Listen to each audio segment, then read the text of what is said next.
Never changed brake pads before? Same here. I bought a used car, and the brakes sounded like a haunted shopping cart. Went to a shop, they quoted me $350. My dad just laughed and said, "Let's do it together. I need to change mine anyway, and you'll learn for life." Was I nervous? Yeah, a little. I mean, it's the brakes, kinda important. But turns out, it's not rocket science. It's just unbolt, swap, squeeze, bolt. So I filmed everything, start to finish. No fancy tools, no experience needed.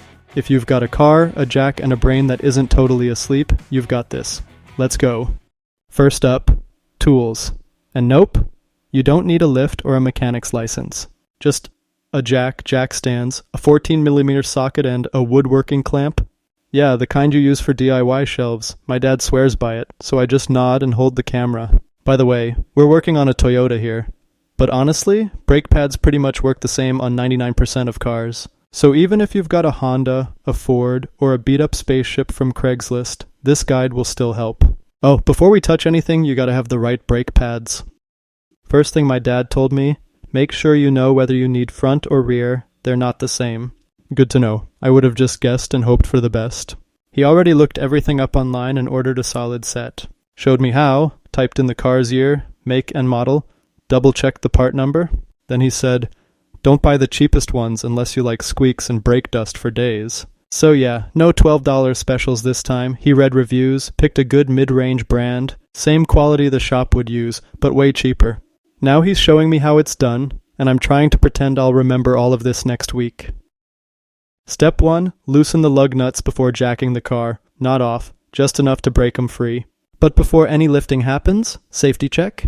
Parking brake, on. Transmission in park, and we chalk the rear wheels, just in case the car decides to roll, because, you know, gravity is undefeated. Then jack it up, throw in the jack stands, never trust just the jack alone, off comes the wheel, and boom, there it is, the brake caliper. Looks like a robot jaw. I'm into it. My dad points to the bolts like a coach before kickoff. These guys right here, they're holding the caliper in place. Alright then, time to loosen them up. My dad grabs the 14mm socket and starts loosening the caliper bolts. Gently, like he's opening a bag of chips in a quiet classroom. He says, "We're fixing it, not fighting it." Once the bolts are out, he carefully swings the caliper up and out of the way. Then he goes, "Don't let it dangle from the brake hose. That's how you mess it up." So he just rests it up top, nice and easy. No stress on the line, no drama. Like it's just hanging out up there, watching the show. And there they are, the old pads. Not totally gone, but getting thin. My dad says, sure, they still work, but thinner pads heat up faster and don't grab as well. So yeah, better to swap them now than wait for the squeak of doom. New pads mean better bite, smoother stops, and peace of mind. After lifting the caliper, my dad slides out the old pad and hands it to me. No tools, it just slips right out. Then he grabs the new one and says, "Here, hold them side by side." So I do. And wow, here's your visual motivation right here. The old one's basically a slice of sadness. The new one? Glorious, thick, clean, full of potential. Then he hits me with a classic dad line. Don't wait until it sounds like metal on metal, unless you enjoy buying rotors too. Fair point, because once those pads are gone, the metal backing plate starts chewing into the rotor, and that's when things get expensive. So yeah, better to replace them when they're wearing thin, not when they're crying for help. Next up, new clips. They come with most brake pad sets, and they help the pads sit snug and avoid rattling.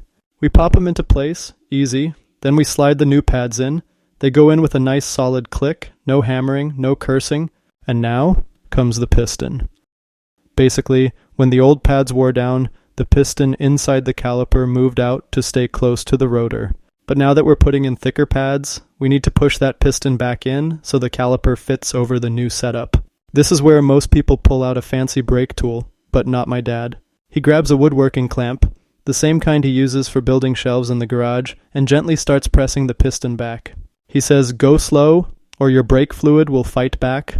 And he's right. Push too fast, and it could overflow the reservoir or make a mess. So we go slow, steady pressure. If you don't have a clamp, you can also use a C-clamp, or even the brake tool set they sell at auto parts stores. But honestly, this $5 clamp has been doing the job for years. Alright, time to add brake grease. This stuff usually comes with your new pads in a tiny little packet that looks like it should hold ketchup, but nope, it's not for dipping fries. We add a light coat to the back of the pads, where they contact the caliper, not on the braking surface, unless you're trying to meet Jesus. The grease helps prevent squeaking and reduces vibration when you brake. If your kit didn't come with any, you can grab a small tube at any auto parts store. It's cheap and lasts forever. And if you're completely out, worst case, assemble everything, but take it easy until you can apply grease later. It's not ideal, but it's not the end of the world. With the grease on, we swing the caliper back into place. Bolts go back in, snug, but not Hulk tight. My dad says, tight is good, stripped is expensive. Then the wheel goes back on, we hand tighten the lug nuts, lower the car, and finish tightening them up once it's on the ground. And that's pretty much it. Brakes done. Well, on this side, now just repeat the exact same steps on the other side. Same tools, same bolts, same everything. Once both sides are done, you're officially in the brake pad club. Final step. Pump the brake pedal a few times before you drive. Seriously, don't skip this part. My dad says, new pads, more space inside the caliper. Gotta press things back into place. So we hop in, start the car, and push the brake pedal a few times. At first, it goes kinda soft, but after a few pumps, it firms right up. If you skip this and just drive off, first stop sign might feel like a free fall. Pedal feels solid now, brakes are tight. No squeaks, no grinding, no sketchy surprises, and definitely no $300 invoice. And that's it. New pads in, 30 minutes, saved $300. Honestly, not as scary as I thought. Now I actually know how to do it. And next time, I'm not just holding the light. Got a car? You can do this too. Drop a comment if you want to see the next fix. Spark plugs, coolant, whatever my dad's doing next. And if this helped, hit subscribe. I'll keep filming and you keep learning. Catch you in the next one, and hey, next time, you hold the light.